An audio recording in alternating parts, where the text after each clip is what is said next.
이 영상은 유라시아 초원지대에 말 타고 활 쏘는 문화가 전파되는 과정을 살펴보고자 만든 것입니다.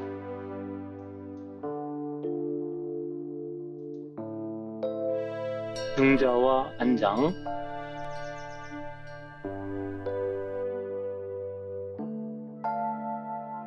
영마용 2호경의 말과 기병입니다. 여기에서 이상한 것이 보이십니까? 눈썰미가 있으신 분은 등자, 즉 발걸이가 없는 것, 안장이 납작하다는 점을 발견하실 수 있을 것입니다. 그것 외에는 없나요? 통소매, 바지도 있습니다. 어떤 분은 바지를 입고 말을 타는 것, 등자를 밟고 말에 오르는 것, 그것은 당연하지 않은가라고 반문하실 것입니다. 당연한 것은 없습니다. 모두 오랜 세월 고민해서 나온 발명품입니다. 발명은 그냥 만들어지지 않습니다. 그것이 혁명적이라면 당연히 반대하는 세력도 있습니다. 호복기사, 파르티안 샷은 새로운 신기술입니다. 기사는 단순하게 말 위에서 활을 쏘는 것을 가리키는 것이 아닙니다. 그것은 에프탈리테 은제 그릇에 부조된 파르티안 샷에서 알 수 있습니다. 파르티아국은 기원전 247년부터 서기 224년까지 이란에 세워졌던 국가입니다. 파르티아인은 유명한 뺑소니 전술을 남겼습니다.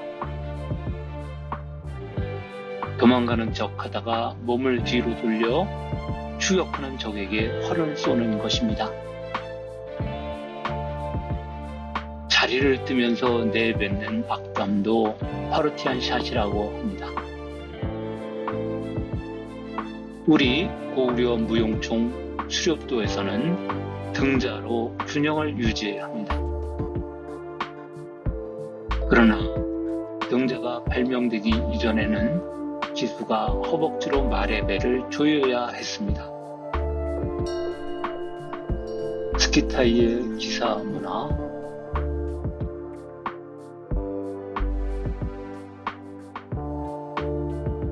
파르티안보다 훨씬 빠른 기원전 9세기에서 2세기 흑해 북부에서 활동한 스키타이족은 말의 상체로 활을 쏘았습니다. 헤로도투스의 눈으로 볼 때 스키타이족은 독특했습니다. 히스토리아에서 이렇게 썼습니다. 스키타이족은 성읍도 요새도 없고 어디로 가든지 그 주거를 가지고 다녔다. 그들 모두가 말등에서 활을 쏘는데 익숙하며 농사를 짓지 않고 가축을 키우며 살았다. 말등에서 활을 쏘는 모습은 그리스인의 눈에 독특한 것이었습니다.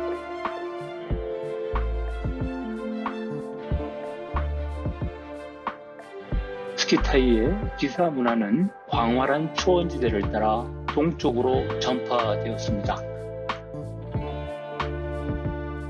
그래서 파르티안 샷은 스키타이, 흉노, 돌궐, 고구려 등 유라시아 대초월의 유목민들이 공통으로 사용하게 되었습니다. 그것은 이른바 스텝벨트에 살고 있는 유목민족들이 공유한 문화였습니다.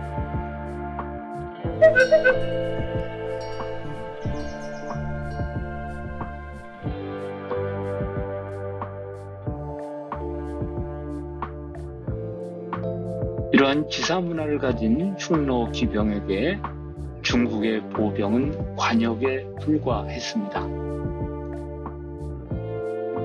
증발되어 기껏 방진 작전을 배운 농사꾼에게 폭주 기관차같이 달려드는 기병은 공포 그 자체였습니다. 사정거리가 긴 노가 있었지만 빠른 속도의 기병을 맞추기는 쉽지 않았습니다. 낙타로 바람처럼 사라지는 유목민족은 정주민들에게 악몽이었습니다. 중국에서 말은 처음에 수레를 끄는 용도로 사용되었습니다. 전국시대에 이르러서야 흉노와 대등한 입장에 서고자 중국의 군주들도 기사 문화를 흡수합니다. 조나라 무령왕은 기원전 307년에 호복기사의 개혁을 단행합니다. 무령왕은 주변의 강적들을 제압하기 위해 파르티안 샷을 도입했습니다. 조나라는 중산, 연, 흉노, 동호, 임호, 누번, 진, 한으로 포위되어 있었습니다. 호복기사로 강병을 양성해서 이들에 대응하려 했고 특히 중산국이 첫 번째 목표였습니다. 현대인의 눈으로 볼 때 바지를 입고 말을 타는 것은 전혀 이상하지 않습니다. 그러나 중국의 전통 의상은 말을 타기에는 적합하지 않습니다. 문명인으로 자부한 중국인이 호족의 복장을 입는 것은 치욕입니다. 흉노의 옷속은 왼쪽으로 돌려져 있는 좌단입니다. 오랑캐의 호복을 입고 조정회의를 하니 신하들의 반대가 심했습니다. 무령왕은 가까운 신하인 누안, 비의, 신망이 두터운 공자 성을 설득했습니다. 이후 전국 국가들에서 호복기사 문화를 흡수하는 것은 대세가 되었습니다. 진나라의 말문화. 감숙성 예현의 진문화박물관의 이 유물은 진족이 서수 시절부터 기마 문화를 받아들였음을 알 수 있습니다. 춘추 시대에 비자가 말 사육을 잘한 것은 근거가 있었던 것입니다. 일찍부터 호복기사에 접촉했기 때문입니다. 말들은 다리가 짧아 몽골말 계통임을 알 수 있고 기수는 바지를 착용했고 양손으로 고삐를 잡고 있는 모습이 승마한 자세입니다. 이것은 진족이 서수 시절부터 말 문화와 접촉한 증거입니다. 진나라가 언제 호복기사를 도입했는지는 뚜렷한 기록이 없으나 이 유물은 진족이 조나라보다 먼저 기사문화를 도입했을 가능성을 말해줍니다. 호복기사를 도입한 조나라보다 진나라가 장평 전투에서 기마전법으로 승리했기 때문에 그렇게 추측하는 것입니다. 초무령왕이 호복기사를 도입한 지 정확히 47년 후인 기원전 260년 장평 전투에서 진해 장군 백기는 조나라 군대를 섬멸할 때 기병을 활용했습니다. 기사 문화를 도입했더라도 머리에 쓰는 모자는 흉노의 영향을 받지 않았습니다. 진의 기병은 가죽 모자인 피변을 썼고 턱 밑에서 버클로 묶었습니다. 승마 시에 걸릴 것이 전혀 없는 단촐한 모자입니다. 한나라의 토용에서도 피변을 쓰고 있고, 반면에 흉노인은 뾰족한 모자를 쓰고 있습니다. 흉노인이 쓴 모자는 뾰족합니다.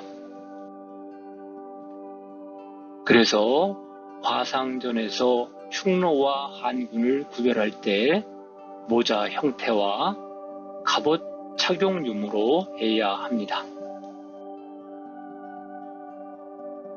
사의 흉노는 뾰족한 모자와 활을 가지고 있으며, 오의 기병은 중국 전통의 피변을 쓰고 있습니다. 왼쪽의 흉노는 뾰족한 모자와 활을 들고 있으며, 오른쪽의 한군은 방패, 갑옷, 검을 들고 있습니다. 등자, 발걸이.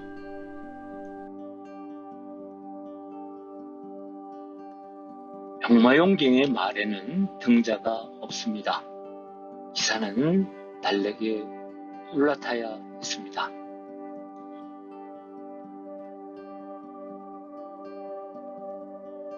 한나라 때인 양감한 주달의 기사용에도 등자가 없습니다.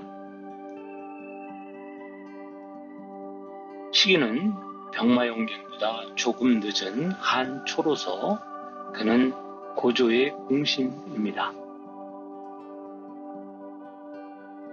따라서 기사의 두 발은 허공에 떠 있고, 낙마하지 않으려면 허벅지로 말의 복부를 조여야 했습니다.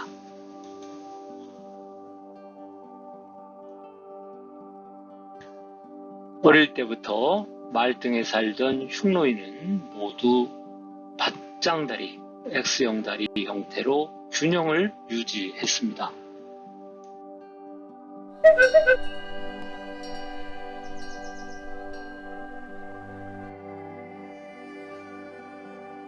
이렇게 등자가 없는데 어떻게 전투를 할까요? 한군과 흉노가 말을 타고 전투를 벌이는 호환 교전도입니다. 흉노는 활을 사용하고 한군은 쇠뇌와 극을 사용합니다. 왼쪽의 기사는 쇠뇌를, 중간은 극으로 찌르고, 오른쪽의 흉노 병사의 활은 공중으로 날아갔습니다. 이들은 모두 등자 없이 쇠뇌와 극을 사용하고 있습니다. 또 다른 호환 교전도를 확대해 보겠습니다. 왼쪽은 발로 당기는 답장로이고, 중간은 말 위에서 쇠뇌로 후방의 적을 사격하는 파르티안 샷, 오른쪽의 기사가 들고 있는 동그란 물체는 머리입니다. 후한말 무의 네대묘 기병상에도 아직 등자가 없습니다. 등자가 없는 상태에서 칼을 휘두르는 동작은 자칫하면 균형을 잃고 말에서 떨어질 수 있습니다. 또한 칼의 길이가 겨우 1m가 안 되기 때문에 적병에 닿지 않습니다. 때문에 기병이 기다란 창을 사용하는 것이 보편적입니다. 다만 안장에는 변화가 생겨 높아졌고 둔부를 꽉 잡아줬습니다. 등자는 장사의 무덤에서 발견된 서진 302년에 기마 악용에서 처음 보입니다. 그런데 이것도 기승용의 등자는 아닌 것으로 보입니다. 왼쪽에만 삼각형 등자가 있을 뿐 오른쪽에는 없습니다.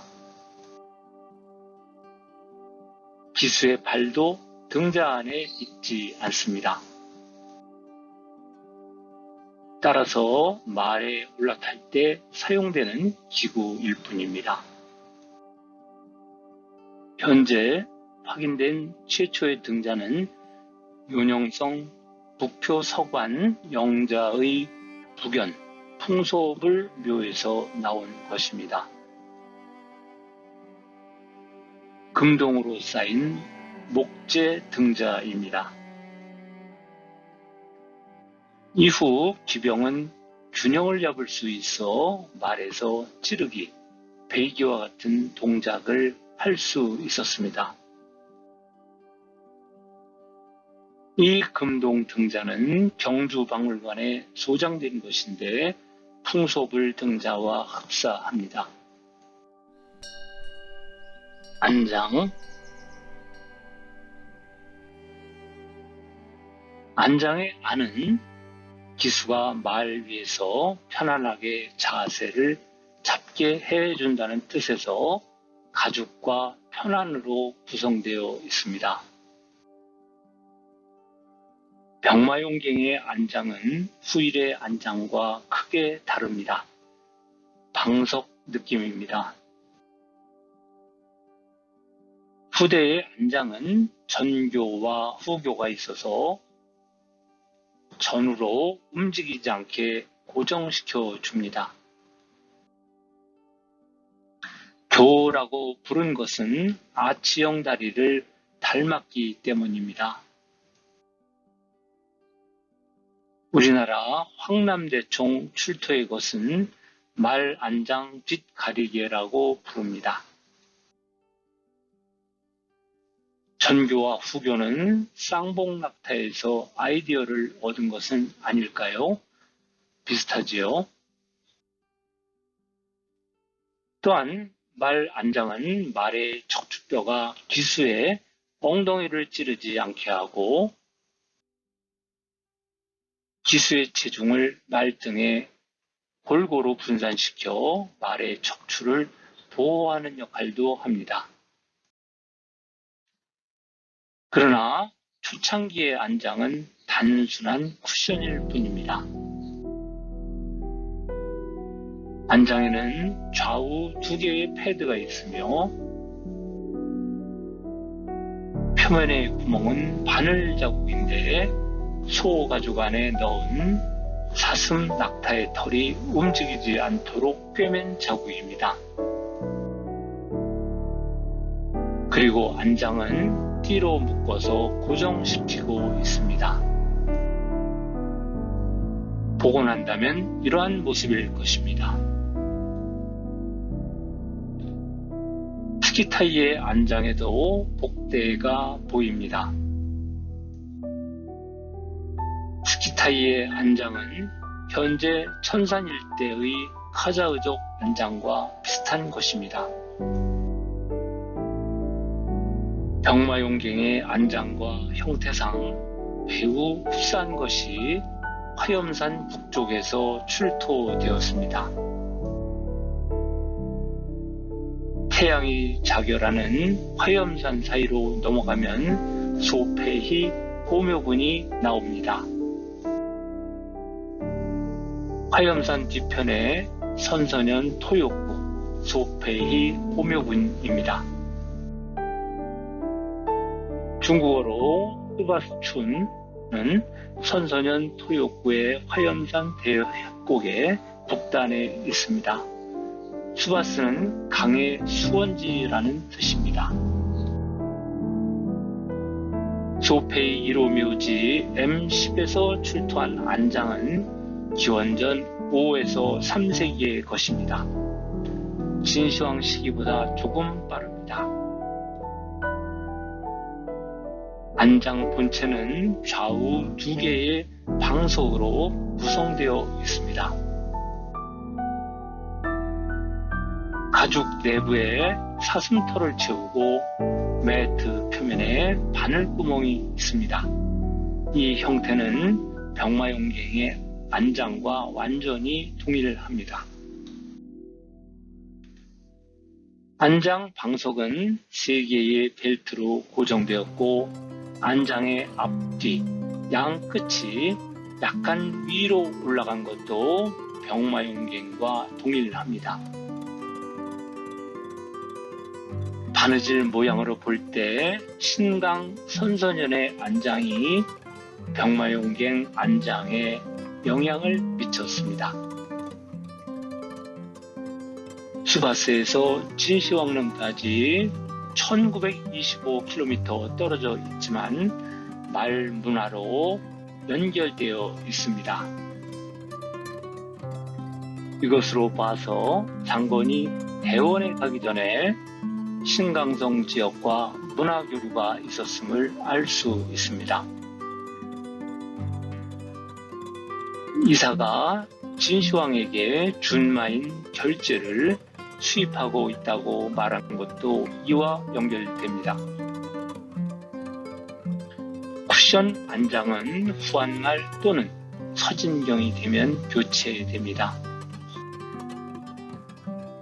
실크로드 길목에 무의 4대 함묘에서 전교와 후교가 있는 안장이 보이기 시작합니다. 안장의 전교와 후교는 기승자가 앞뒤로 움직이는 것을 막아 안정성을 줍니다. 특히 뒤로 낙마하는 것을 막아줍니다. 아직 등자는 없지만 기승자가 기다란 창으로 적병을 찌르는데 도움이 되었음은 분명합니다. 오늘은 유라시아 초원지대에서 유행했던 호복기사의 전파 과정을 살펴보았습니다. 감사합니다. 시청 감사합니다. 아직 구독 버튼을 누르지 않으신 분은 구독 버튼을 눌러주십시오. 구독과 좋아요, 알람 설정은 사랑입니다. 감사합니다.